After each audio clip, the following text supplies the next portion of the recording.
Good evening everybody. Thanks Allu Arjun గారు, దిల్ రాజు గారు. ఈ ట్రైలర్ చూసి చాలామంది ఈ అమ్మాయి అడిగిన క్వశ్చన్ అడిగారు, ఈ మొత్తం సినిమా అంతా ఎవరన్నా డైరెక్టర్ బయోగ్రఫీనా అని చెప్పేసి. అంటే ఎవరన్నా డైరెక్టర్ అంటే వాళ్ళ ఉద్దేశం సుకుమార్ నుంచి ఏమైనా కాపీ కొట్టేసావా అని.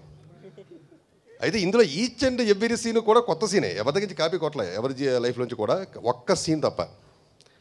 ఆ ఒక్క సీను సుకుమార్ లైఫ్ నుంచి వాడేసా, సుకు రివీల్ చేసేస్తా. చాలా కాలం క్రితం జరిగింది ఇది. అప్పటికి సుకుమార్కి ఇంకా పెళ్లి కాలేదు, ప్రేమలో ఉండేవాడు ఒక అమ్మాయితో.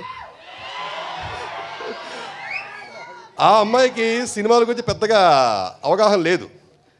అంటే డైరెక్టర్ అంటే ఏంటి, ఎస్ఆర్ఎస్ అని తెలియదు. సుకుమార్ డైరెక్టర్ అని తెలిసింది. డైరెక్టరా అంటే ఏం చేస్తావు నువ్వు అని.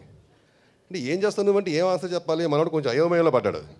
పాప ఆ అమ్మాయి ఎక్స్ప్లెయిన్ చేసింది. అంటే ఈ సాంగ్స్ తీయడానికి డ్యాన్స్ మాస్టర్స్ ఎవరు ఉంటారు, ఫైట్స్ తీయడానికి ఫైట్ మాస్టర్లు వాళ్ళు ఉంటారు, ఈ కెమెరామెన్ షూట్ చేస్తాడు, యాక్టర్స్ అందరూ యాక్ట్ చేస్తారు, అందరూ అన్నీ చేస్తే నువ్వేం చేస్తావని.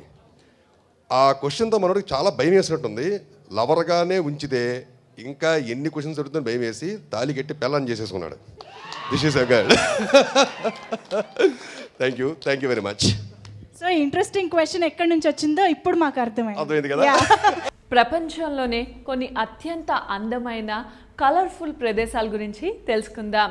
ప్రపంచంలోనే అత్యంత అందమైన ప్రదేశాలలో మొదటిది డెన్మార్క్లో ఉన్న కోపెన్గన్ వీధి, రెండవది సింగపూర్లో ఉన్న లిటిల్ ఇండియా, మూడవది నూక్. అందం మరియు సంస్కృతి కలిగి ఉండడం వల్ల ఈ ప్రదేశం మీకు ఒక చక్కని హాలిడే స్పాట్గా అలరిస్తుంది. నాలుగవది వెనేషియన్ ఐలాండ్స్.